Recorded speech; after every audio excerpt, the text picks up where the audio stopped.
तो हम स्टार्ट कर रहे हैं measurement of work. Measurement of work,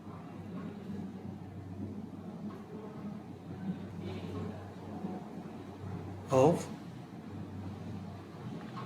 work, the amount of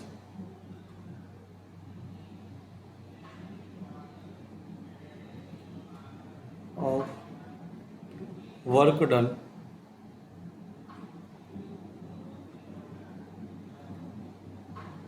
on a body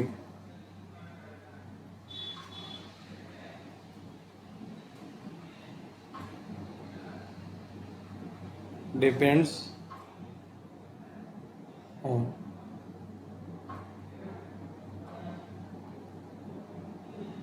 two factors. First, the magnitude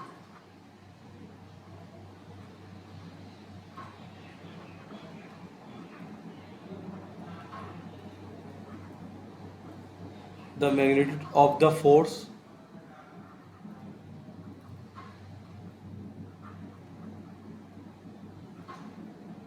applied.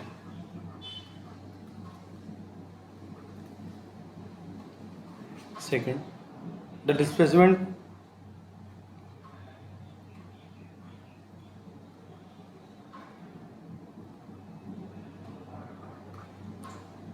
produced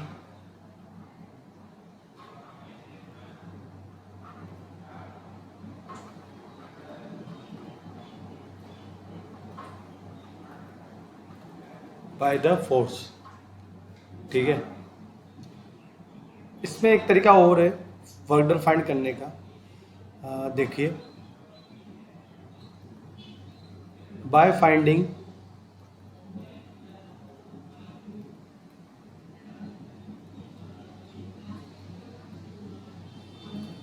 component of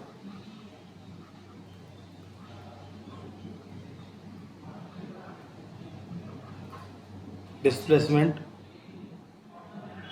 along the force,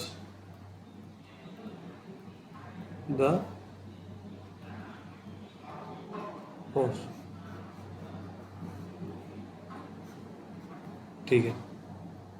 देखो, component की बात करते हैं।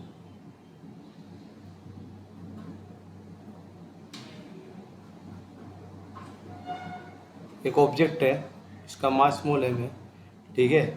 वो ऑब्जेक्ट डिस्प्लेस हो रहा है,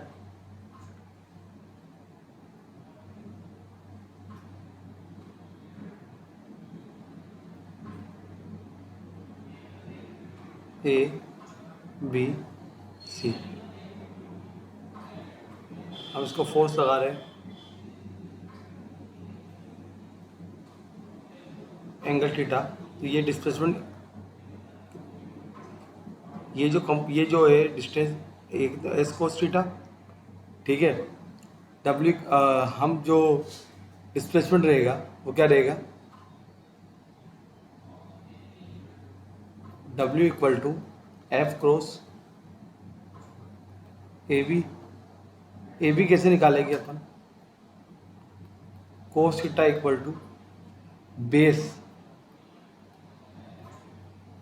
बेस अपॉन हाइपोटेनियस AC। कितना है ये, S।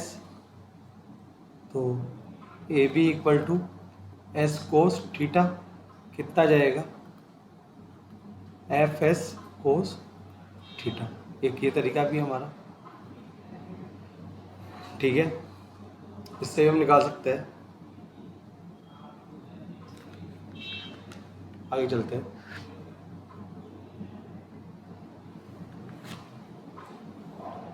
Second point, by finding the component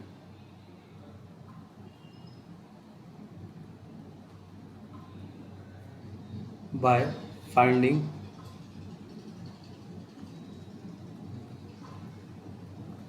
the component of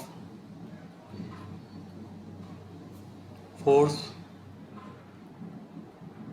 along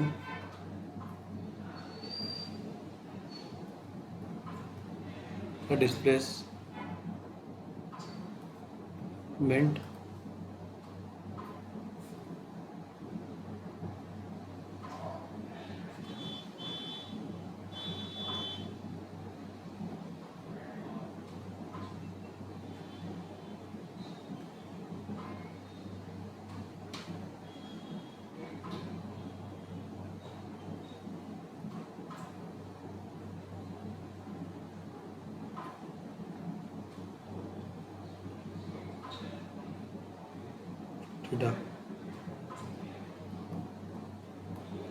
cos theta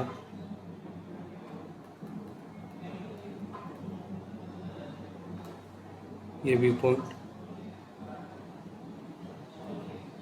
ये सी पॉइंट, ये हमारा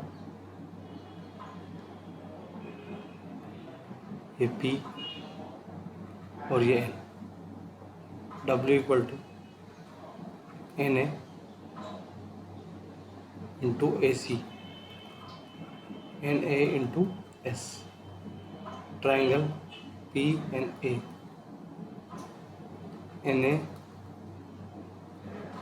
P A cos theta, F cos theta, मतलब क्या आ गया, F cos theta into S, W equal to cos theta, ऐसे हम निकाल सकते हैं।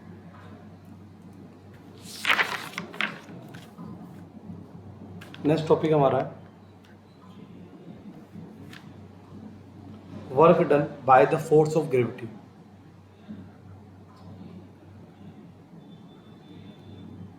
डन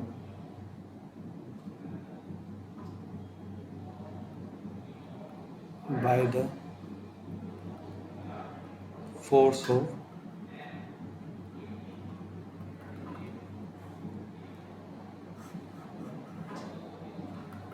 gravity, यानी कि एक ऑब्जेक्ट है, इसको हमने क्या करा, एक साइड पे ले गए, इसका वर्क डन क्या हो जाएगा, W equal to M G H, क्या हो जाएगा, एम जी एच। ठीक है, तो हम लिख सकते हैं इसमें 10 work done by the force of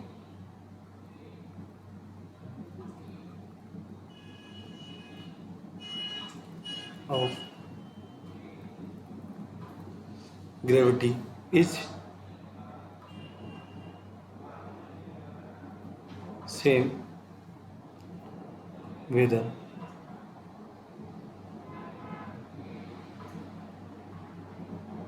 the body comes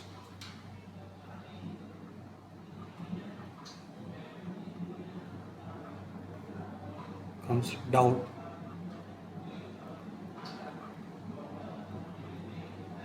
from a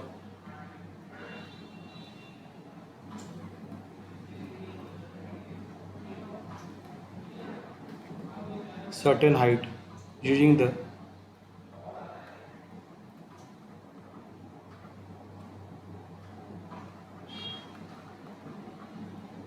stairs or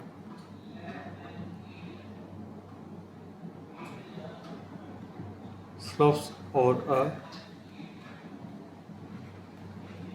lift।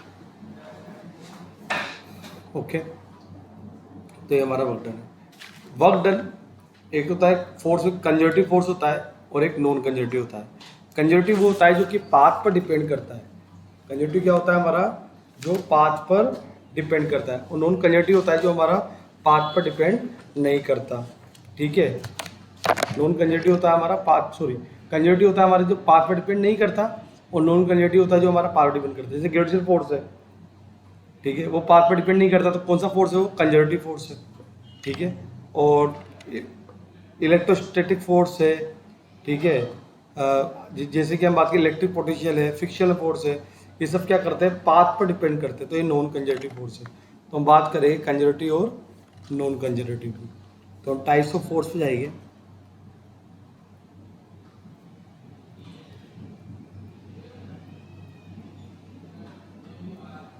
Types of force पे बात करेंगे हम। फर्स्ट बात करेंगे हम कंजर्वेटिव।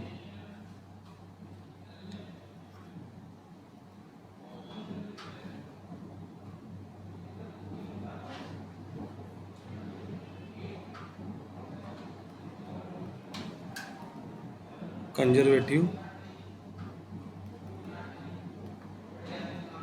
फोर्स, ठीक है, तो इसमें सबसे पहले हम लिखेंगे first point, the force whose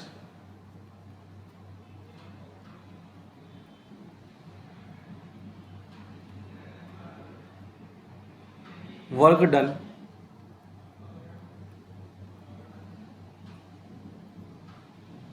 is independent of path, but only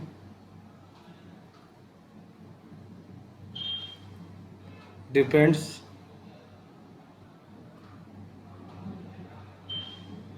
on initial and final point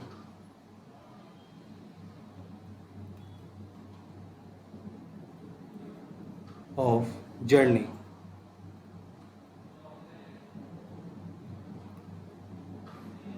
second point की बात करते हैं अपन, work done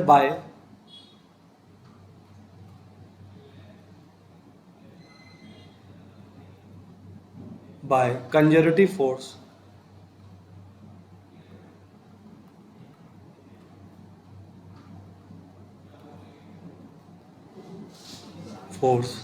is zero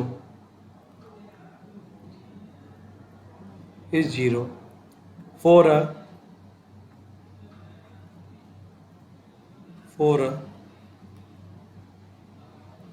closed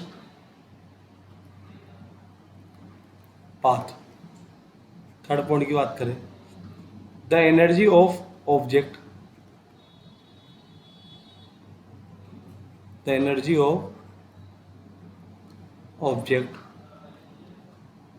remains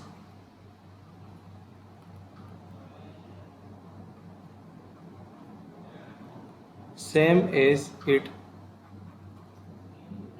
reaches to the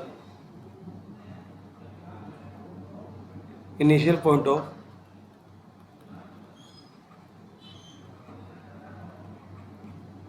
of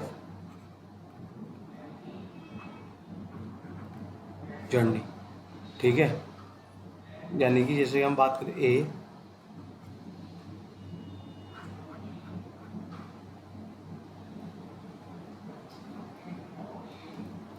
मतलब कि इनिशियल और फाइनल पाथ पर depend करता है. ये टू है, ये ए से भी एक तो ये है और ये है पाथ वन. ये रास्ता तो ये ऐसे दोनों का वर्क डन क्या होगा, हमेशा बराबर होगा. क्या होगा, बराबर होगा. ए के ये ए point,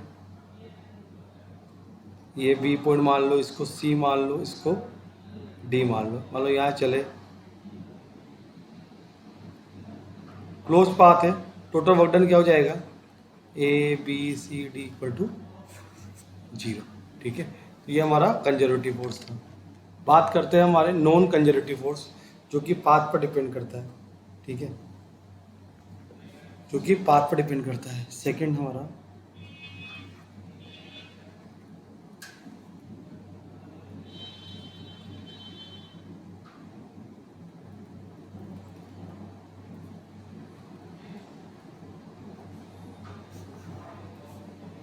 force.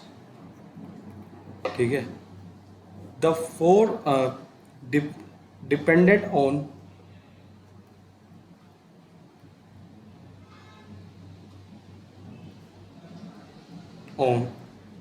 path and initial and final position only. Second, work done is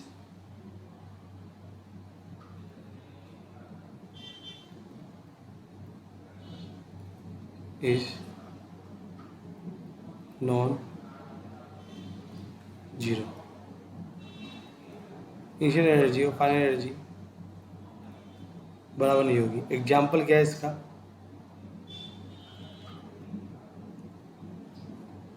example बोल सकते हैं अपन, frictional force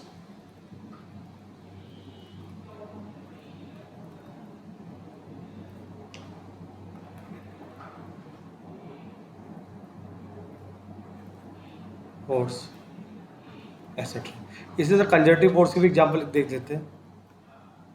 conservative force example की बात करें तो इलेक्ट्रोस्टैटिक फोर्स,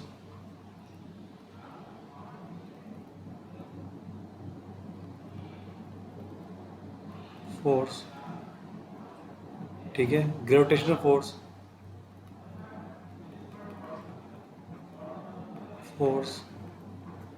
ठीक है, स्प्रिंग फोर्स